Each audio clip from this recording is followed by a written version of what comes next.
Hello mga maestro, welcome back again to our channel, and this is another vlog sa ating YouTube. And sagutin natin yung tanong sa atin ng isang subscriber natin. And ang tanong niya sa atin ay, Architect, just out of curiosity, let's say during the design development phase, natigok si architect.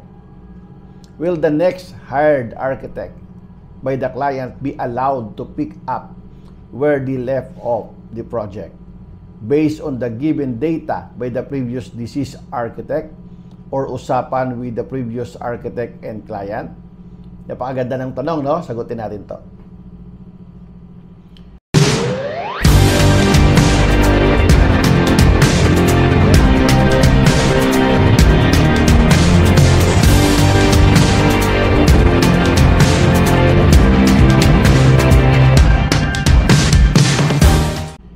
Okay, so doon sa question ng ating subscriber, maganda yung kanyang katanungan. Kasi nga, di ba, nung diniscuss natin doon sa Architect's P natin na there is stages, no, of process, no, from schematic design, design development, and the formulation of the construction documents. So ang tanong ay, paano kung during the time na umabot na ng design development and namatay na, no, namatay bigla yung architect.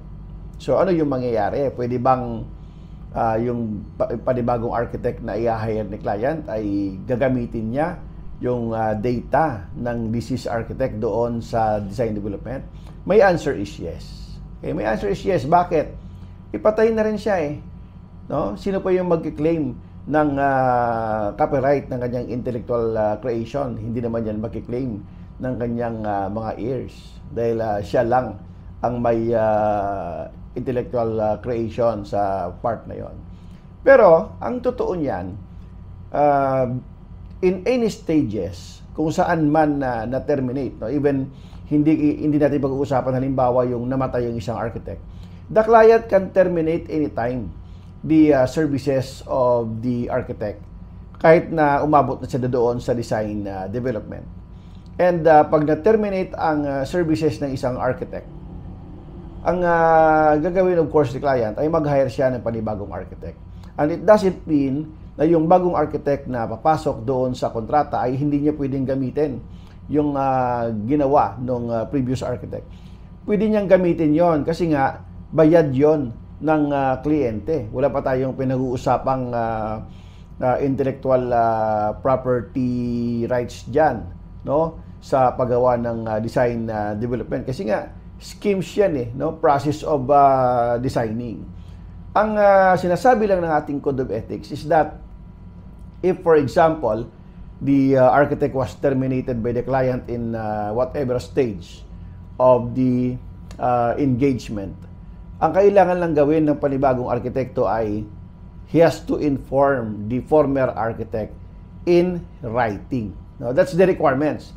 Bakit kailangan natin i-inform ang former architect in writing, no, pagka siya ay hinire ng client?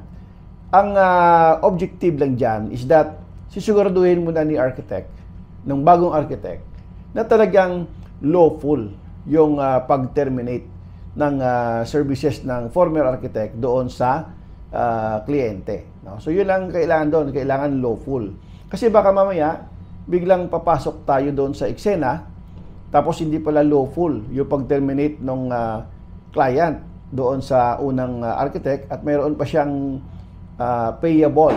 No? So doon tayo ngayon lalabas na napaka-unethical natin dahil hindi man lang natin in-inform yung ating colleagues na ikaw pala ay hinire na ng client para ituloy ang services, and mayroon pang financial liability yung kliyente, for example, doon sa ating colleagues. So, kailangan nating i-inform yon, no? To give respect also. No? Kasi siyempre, profession natin yan kung tayo rin ang gaganyanin ng colleagues natin, di ba? Hindi rin maganda, no? So, napaka-unethical yung part na yon, and sinasabi ng ating code of ethics na bago tayo pumasok sa isang engagement ay we have to inform the former colleagues, no, kung talagang na-terminate na nga ba ang kanyang services, naging okay ba ang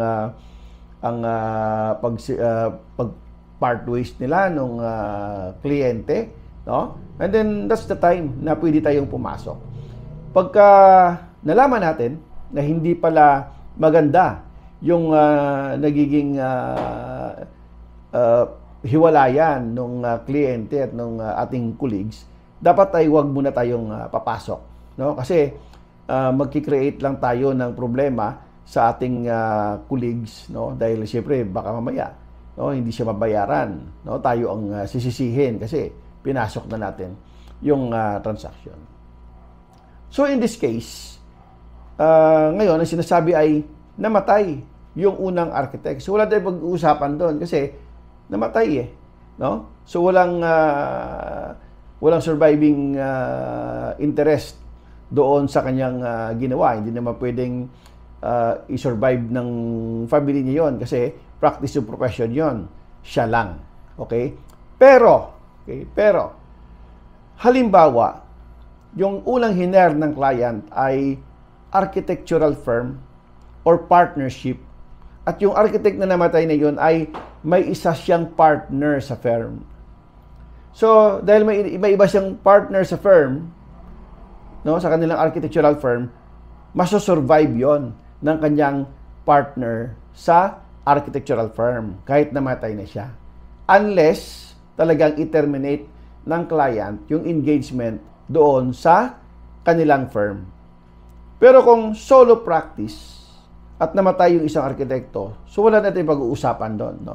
The client can hire again a new architect and the new architect can use, no, yung mga data na dating binigay ng former architect na namatay doon sa client kasi bayad naman yon, no? Ang binabayaran ng kliyente sa atin generally ay ang ating services.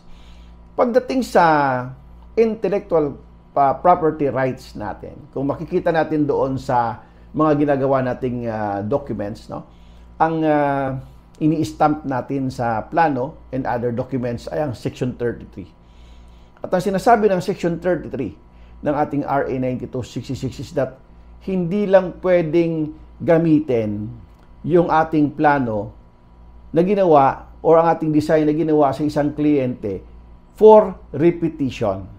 No? For repetition in other lot, halimbawa, in repetition ng design to other new projects ng owner, or to copy or duplicate that plans and specifications para gamitin in another new project ng owner without the written consent of the architect of record. Yun ang sinasabi ng ating Section 33. Hindi dyan sinasabi na yung talagang design process, no? Kasi ang hirap din i-trace, no? Unless invention niya, for example, no? And or methods ng construction at yan ay nakapatent, no, sa ating intellectual property office, then you will be secured, no? Pero kung yung mga schemes natin, no, ang hirap din sabihin na tayo ang original, no? Kasi minsan nag-i-scan din tayo sa mga libro, no, sa mga references ang dine-develop natin, no? So mahirap din i-trace, no? Kung titingnan natin ngayon yung mga design ngayon medyo pare-pareho tingnan, no? So ang Section 33 ay hindi yon ang kanyang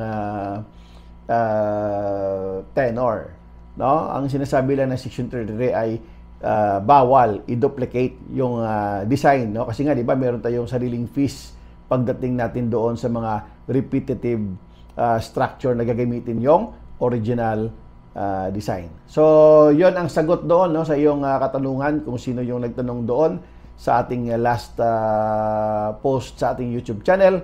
And sa susunod ulit na mga araw, no, susubukan talaga natin na magiging continuous ang ating vlog para makatulong tayo sa ating mga colleagues, sa mga clients, no, sa mga prospect clients, sa mga aspirants sa ating profession. Magandang araw sa inyong lahat.